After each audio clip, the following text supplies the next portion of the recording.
Good evening students. आज हम शुरू कर रहे हैं चैप्टर नंबर 2। क्या हमारे आसपास के पदार्थ शुद्ध हैं?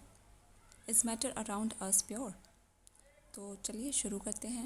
अगर प्योर की बात कर रहे हैं तो सबसे पहले हमारे दिमाग में आता है कि जब भी हम कुछ सामान खरीदने जाते हैं मार्केट से तो हम चेक करते हैं क्या उस पर शुद्ध लिखा है या वो शुद्ध है।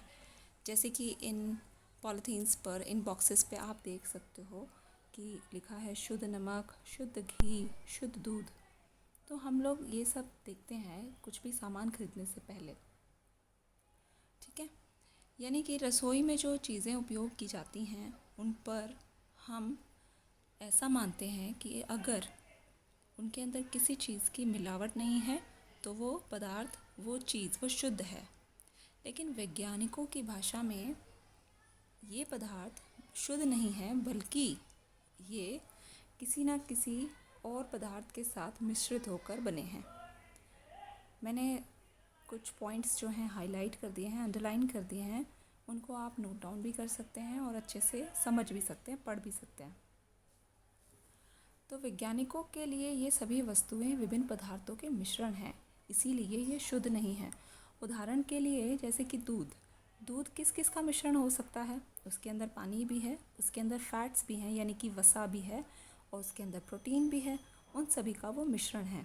इसीलिए जब वैज्ञानिक किसी पदार्थ को शुद्ध कहते हैं तो उसका तात्पर्य होता है कि उस पदार्थ में मौजूद सभी कण समान रासायनिक प्रवृत्ति के हैं, यानी कि वो सभी जो उसके अंदर कण हैं वो सभी एक ही तरह के हैं।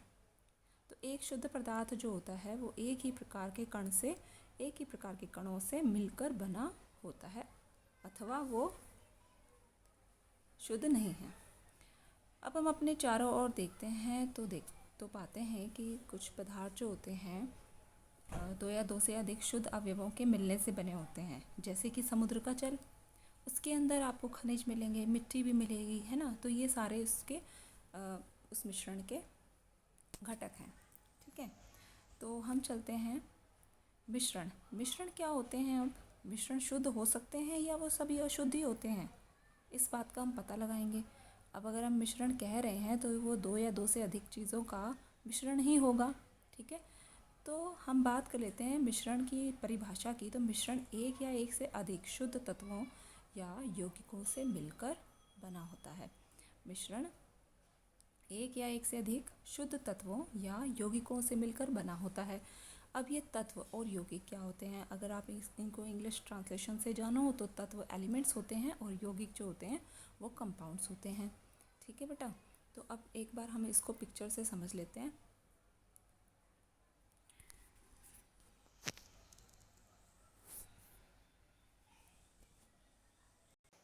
हाँ जी, तो बच्चों हम देखते हैं कि पदार्थ जो होते हैं वो दो तरह के हैं, शुद्ध पदार्थ और मिश्रण।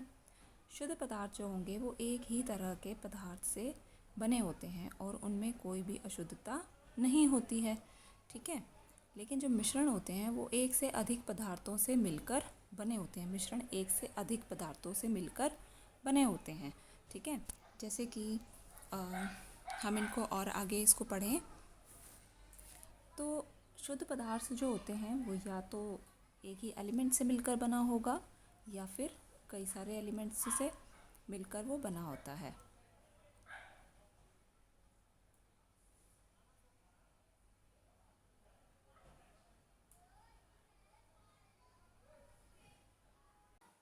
आइए मिश्रण को कुछ एग्जाम्पल से समझते हैं। शुद्ध मिश्रण यानी शुद्ध पदार्थ जो होता है वो या तो एलिमेंट से मिलकर बना होता है या फिर कंपाउंड से मिलकर बना होता है। एलिमेंट यानी कि एक ही तरह के तत्व, जैसे कि ये लोहे की कुछ कीलें यहाँ पे रखी गई हैं, ये सभी एक ही एलिमेंट से मिलकर बनी है जिसका नाम है लोहा, ठीक है। और अगर हम कंपाउंड की बात करें तो कंपाउंड होते हैं बेटा यौगिक। ये आपको मैंने पिछले फ़ोटो में ही बताया था। तो यौगिक जो होते हैं, अब इसमें हमने यूज़ किया गया है या तो शुगर यूज़ कर सकते हैं आप इसमें, शुगर या फिर नमक। उसमें वो सोडियम और क्लोराइड दोनों का मिश्रण है, दोनों एलिमेंट्स अलग अलग हैं लेकिन वो मिलकर यौगिक बनाते हैं। और उस यौगिक में इनकी एक नियत संगठन होती है, यानी कि Na यानी कि सोडियम और Cl यानी कि क्लोराइड, दोनों का एक प्रॉपर, एक उचित मात्रा होती है जो मिलाकर हम NaCl यानी कि नमक बनाते हैं। अब अगर हम मिक्सचर्स की बात करें, यानी कि जो मिश्रण होते हैं हमारे, मिश्रण में एक तो होमोजीनियस होता है यानी कि समांगी मिश्रण होता है, समांगी मिश्रण, या फिर विषमांगी मिश्रण। विषमांगी मिश्रण। अब समांगी मिश्रण में जैसे कि आप देख रहे हो यहाँ पे चाय रखी है और वो पानी में बिल्कुल घुली हुई है, ठीक है। लेकिन अगर हम विषमांगी मिश्रण की बात करें, उसमें तेल और पानी का घोल लिया गया है, जिसमें कि तेल ऊपर तैर रहा है और पानी क्या है, नीचे है।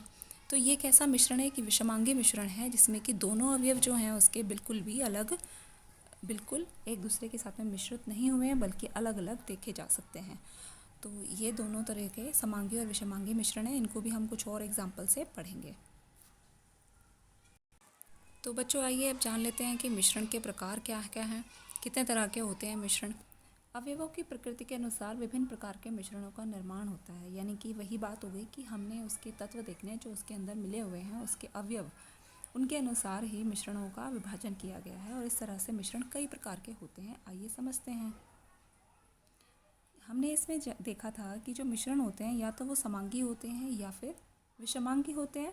तो समांगी मिश्रण में आपने देखा कि सारे, इधर देखिए, समांगी मिश्रण में अगर हम देखें कि दो तरह के अणु इस्तेमाल किए गए हैं इसमें, यानी कि जो डॉट्स है ना, एक पर्पल और एक हरे कलर का है, एक जामुनी कलर का है और एक हरे कलर का है। तो ये दोनों जो हैं आपस में एक दूसरे के साथ में देखो कितनी अच्छी तरह से मिक्स हो गए हैं। तो ये कौन सा मिश्रण होगा बेटा, ये होगा समांगी मिश्रण, समांगी मिश्रण। लेकिन अगर हम इस वाले में देखें, सेकंड वाले में, तो इसमें क्या है कि विषमांगी मिश्रण कहलाते हैं ये, क्योंकि इसके अंदर जो दोनों तरह के अवयव यूज़ किए गए थे वो एक दूसरे के साथ में मिश्रण अच्छे तरीके से नहीं कर पाए। तो ये कौन से मिश्रण होंगे बताइए, विषमांगी मिश्रण, ठीक है। हाँ जी, आइए मिश्रण को एक क्रियाकलाप के द्वारा समझते हैं। इस एक्टिविटी में करना क्या है बेटा कि 4 ग्रुप्स बनाए गए और चारों ग्रुप्स में एक ग्रुप को कॉपर सल्फेट दिया गया, कॉपर सल्फेट के क्रिस्टल दिए गए। दूसरे ग्रुप को कॉपर सल्फेट दिया गया 1 चम्मच, वो एक ही बात है। दूसरा है, तीसरे ग्रुप को चौक का चूर्ण या गेहूं का आटा दिया गया और चौथे समूह को दूध या शाही की कुछ बूंदें दी गई। अब इन सभी को उन्हें पानी में मिलाने के लिए कहा गया और थोड़ी देर के लिए उसे हमने छोड़ देना है। इस क्रियाकलाप को पढ़ भी सकते हैं। थोड़ी देर के लिए छोड़ने के बाद फिर देखा गया कि कुछ चीज़ें जो होती हैं वो नीचे बैठ जाती हैं पानी के ग्लास में जिसमें आप घोल रहे थे, और वो नीचे उसके कण बैठना शुरू कर देते हैं और उस मिश्रण को इस तरीके से छाना भी जा सकता है। और इस क्रियाकलाप के द्वारा आप जानेंगे कि जो समूह ए और बी, यानी कि ग्रुप ए और बी को जो चीज़ें दी गई थी, यानी कि कॉपर सल्फेट ही दिया गया था, तो कॉपर सल्फेट से उन्हें क्या मिला, एक विलयन मिला, ठीक है। उसके अंदर कॉपर सल्फेट से पानी का रंग हल्का नीला हो जाता है और नीले हो जाने के कारण उसका जो, एक सेकेंड, हाँ जी, समूह स यानी कि समूह सी जो था, ग्रुप सी जो था, वो निलंबन देखता है। निलंबन और कोलाइड विलयन के बारे में अभी हम आगे पढ़ने वाले हैं, ठीक है। तो अभी हम एक बार इसको फिर से समझ लेते हैं एक एग्जाम्पल के द्वारा। देखिए इसमें क्या दिया हुआ है कि एक होमोजेनियस मिक्सचर हमने लिया, उसके अंदर अगर हमने पानी में हम नमक की मात्रा मिलाते हैं, नमक 1 चम्मच या 2 चम्मच, तो वो बिल्कुल उसकी तरह बिल्कुल उसके अंदर घुल जाता है पानी के अंदर और दिखाई भी नहीं देता कि इसके अंदर नमक घुला हुआ है। लेकिन अगर हम हेट्रोजेनियस मिक्सचर की बात करें, यानी कि विषमांगी मिश्रण की बात करें, तो उसके अंदर बिल्कुल भी सैंड जो होती है वो घुलती नहीं है, बल्कि उसके कण जो हैं वो आप थोड़ी देर में बिल्कुल अलग से छटे हुए देख सकते हैं, ठीक है। तो बच्चों अभी हमने बात की कि विलयन के बारे में हम क्या समझते हैं। तो विलयन जो होते हैं बेटा, वो 2 या 2 से अधिक पदार्थों का एक समांगी मिश्रण होता है। हमने पहले भी देखा था ना कि समांगी मिश्रण भी होती है, वो विलयन कहलाते हैं। तो समांगी मिश्रण में क्या होता है, 2 या 2 से अधिक पदार्थ आपस में मिश्रित होते हैं।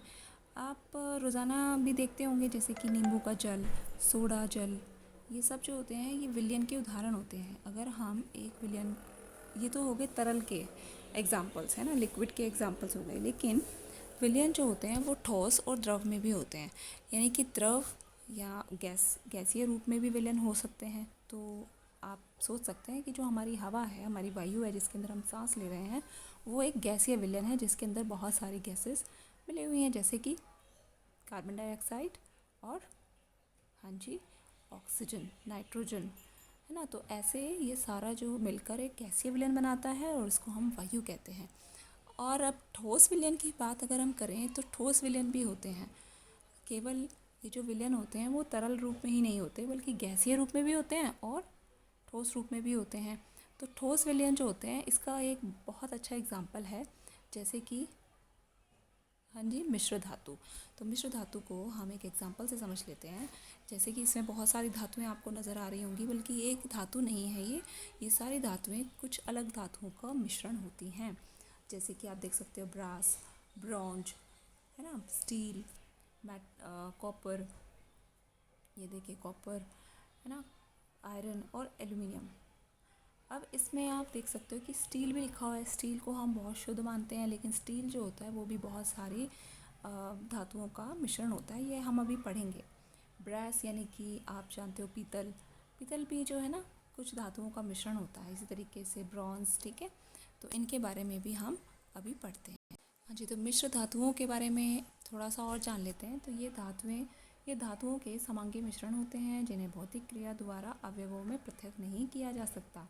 यानी कि कोई भी आप फिज़िकल एक्टिविटी, जैसे कि आप उसको गर्म करना चाहते हो या उसको अलग अलग करना चाहते हो, तो आप ऐसे ही उसको अलग नहीं कर सकते हो। उसके जो अवयव हैं वो एक दूसरे के साथ में बिल्कुल अच्छी तरीके से मिश्रित होते हैं।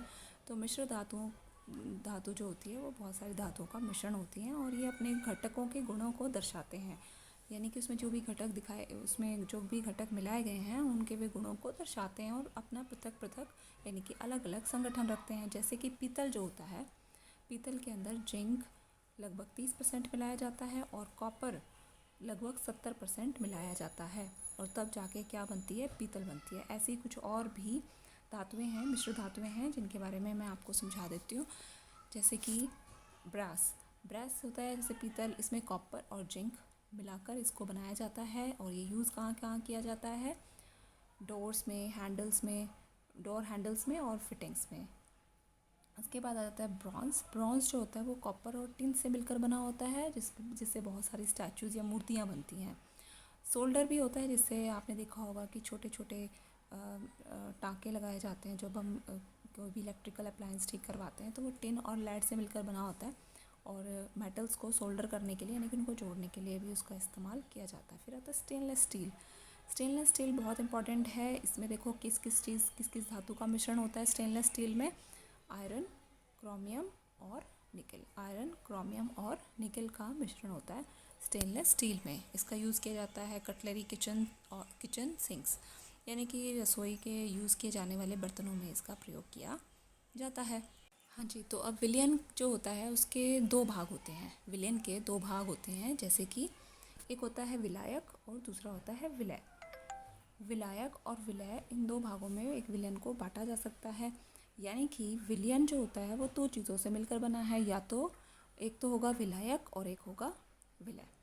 विलायक क्या होता है, जिसकी मात्रा ज़्यादा होती है। जैसे कि हमने अगर नींबू पानी बनाया है या हमने नमक और पानी का घोल बनाया है, तो पानी जो है वो विलायक है और जो उसके अंदर घुल रहा है, जो विलय है, वो क्या है, वो नमक है। तो विलायक हो गया पानी, यानी कि मात्रा भी ज़्यादा है और इसके अंदर घोला जाएगा। और विलय यानी कि उसकी मात्रा कम होगी और वो विलायक के अंदर घोला जाएगा। तो ये दोनों चीज़ें हो गई। विलयन के दो भाग हैं, यानी कि विलायक और विलय, और इन दोनों के मिश्रण से क्या बन जाता है, विलयन बन जाता है। कुछ विलयन के उदाहरण भी दिए हुए हैं, आप इनको समझ सकते हो पढ़ के, ठीक है। चीनी और जल का विलयन होता है, वो एक तरल घोल होता है और तरल घोल में एक ठोस का उदाहरण है। यानी कि हमने एक जल जो लिया वो तो तरल है और जो चीनी है वो ठोस है, यानी कि चीनी जो है वो क्या है, विलय है, और जल क्या है, विलायक है। दूसरी तरफ आयोडीन और अल्कोहल का विलयन, यानी कि इसको भी इम्पॉर्टेंट है, इसको ध्यान से समझ लीजिए। टिंक्चर आयोडीन इसको बोला जाता है, यानी कि आयोडीन के अंदर अल्कोहल का विलयन। इसके नाम टिंचर आयोडीन के इसके नाम से जाना जाता है, और इसमें आयोडीन जो होता है वो विलय होता है और अल्कोहल एक विलायक है। आपने देखे होंगे कि आप बहुत सारे कोल्ड ड्रिंक्स पीते हो, जैसे कि सोडा जल और कोक्स वगैरह होते हैं, है ना, और आपके पेरेंट्स मना भी करते होंगे ज़्यादा नहीं पीने चाहिए, वो हमारी सेहत के लिए हानिकारक होते हैं। तो इसके अंदर तरल विलयन है, यानी कि एक लिक्विड है, और इसके अंदर गैस के रूप में विलय को घोला गया है, यानी कि इसके अंदर कार्बन डाइऑक्साइड गैस को घोला जाता है। इसी तरीके से वायु जो होती है हमारी, जिसके अंदर हम सांस लेते हैं, तो गैस का विलयन है, वो गैस में गैस का विलयन है। इसमें बहुत सारे घटक होते हैं, जैसे कि ऑक्सीजन 21% होता है, नाइट्रोजन 78% होता है, और ये एक समांगी मिश्रण है। ठीक है बेटा। और नाइट्रोजन जो होती है वो वायु का विलायक होती है, क्योंकि नाइट्रोजन की मात्रा सबसे ज़्यादा होती है, तो वायु में दूसरी गैसें बहुत कम मात्रा में उपलब्ध होती हैं।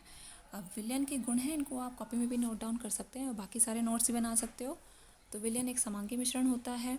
विलयन के कण जो होते हैं उनके व्यास में वो 1 नैनोमीटर यानी कि 10⁻⁻⁹ मीटर के से भी साइज से छोटे होते हैं, इसलिए वो आंखों से देखे नहीं जा सकते। अपने छोटे आकार के कारण विलयन के कण गुजर रही प्रकाश की किरण को फैलाते नहीं हैं, और इसलिए विलयन में प्रकाश का मार्ग दिखाई नहीं भी देता है। छानने की विधि द्वारा विलय के कणों को विलयन से पृथक नहीं किया जा सकता, और विलयन को शांत छोड़ देने पर भी विलय के कण नीचे नहीं बैठते, अर्थात विलयन जो होता है वो स्थायी होता है। अगर आप उसको छानने की कोशिश करोगे, जैसे हमने पिछली एक्टिविटी में किया था, तो ग्रुप ए और बी जो थे वो छान नहीं पाएंगे, अपने कॉर्पस सल्फेट को दोबारा से प्राप्त नहीं कर पाएंगे, बल्कि जिन्होंने चौक का चूर्ण या गेहूं का आटा पानी में घोला था, यानी कि ग्रुप सी ने, वो निस्यंदन की प्रक्रिया से बिल्कुल आसानी से उसको प्राप्त कर सकते हैं, आटा उसको छान सकते हैं। अब नेक्स्ट टॉपिक होगा हमारा विलयन की सांद्रता, उसको हम नेक्स्ट वीडियो में करेंगे। अगर आपको इस वीडियो से बेटा अच्छे से समझ आ रहा है तो आप प्लीज़ मुझे ज़रूर बताएं, ताकि मैं और वीडियोस बना के आपको अच्छे से समझा सकूं। ठीक है, गुड बाय।